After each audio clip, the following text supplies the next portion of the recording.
வானத்தில் பறக்கிற ராஜா யாருன்னு கேட்டால் அதை நாம் ஈகிள்னு தான் சொல்லுவோம். ஆனால் கழுகுகள் பற்றி நமக்கு தெரியாத வியர்டான ஃபேக்ட்ஸ் எல்லாமே இருக்குது. அது என்னென்னு பார்க்கலாம். முதலாவது பார்த்தீங்கன்னா அதோட ஐசைட். கழுகுகளோட கண்கள் மனிதர்களோட கண்களை விட 4 to 5 மடங்கு ஷார்ப்பரானது. ஸோ ஒரு ரெபிட்டை 3 கிலோமீட்டர் தொலைவில் இருந்தாலுமே கூட கழுகுகளோட கண்களுக்கு கிளியர்லி தெரியும். அண்ட் அதனால தான் கழுகுகள் ப்ரெடேட்டர் ஆஃப் த ஸ்கைன்னு சொல்லப்படுது. அண்ட் அடுத்தது பார்த்தீங்கன்னா அதோட ஹண்டிங் ஸ்டைல். கழுகுகள் ஸ்பீடாக பறக்கிறப்ப 100 to 150 km/h ஸ்பீட் வர போகும். சில இனங்கள் டைவ் பண்ணுறப்ப 300 km/h ஸ்பீடு கூட அடையும். ஸோ இது பேசிக்கலி ஸ்கையோட ஸ்னைப்பர் மாதிரின்னு சொல்லலாம். இப்போது வாழ்க்கை முறை பற்றி ஒரு வினோதமான ஃபேக்டை பார்க்கலாம்.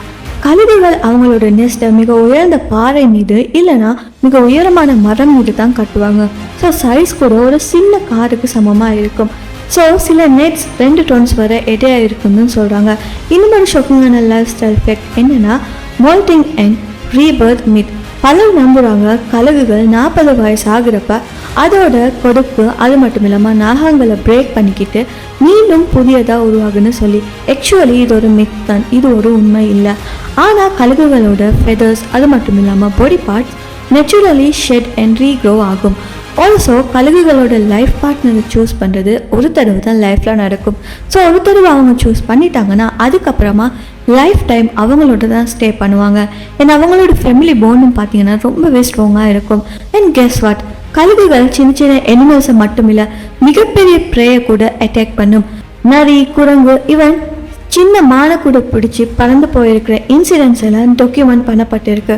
ஸோ சிம்பிளாக சொல்லணும்னா கழுகுன்னு சொல்லக்கூடியது ஒரு நார்மலான பேர்ட் இல்லை, அது ஒரு ஸ்கையோட கிங்னே சொல்லலாம். சூப்பரான ஐசைட், சூப்பர் ஸ்பீட், பவர்ஃபுல்லான ஹண்டிங், அது மட்டும் இல்லாமல் வியர்டான லைஃப் ஸ்டைல் ஹேபிட்டுடைய ஒரு மெஜஸ்டிக் கிரியேச்சர்னே சொல்லலாம்.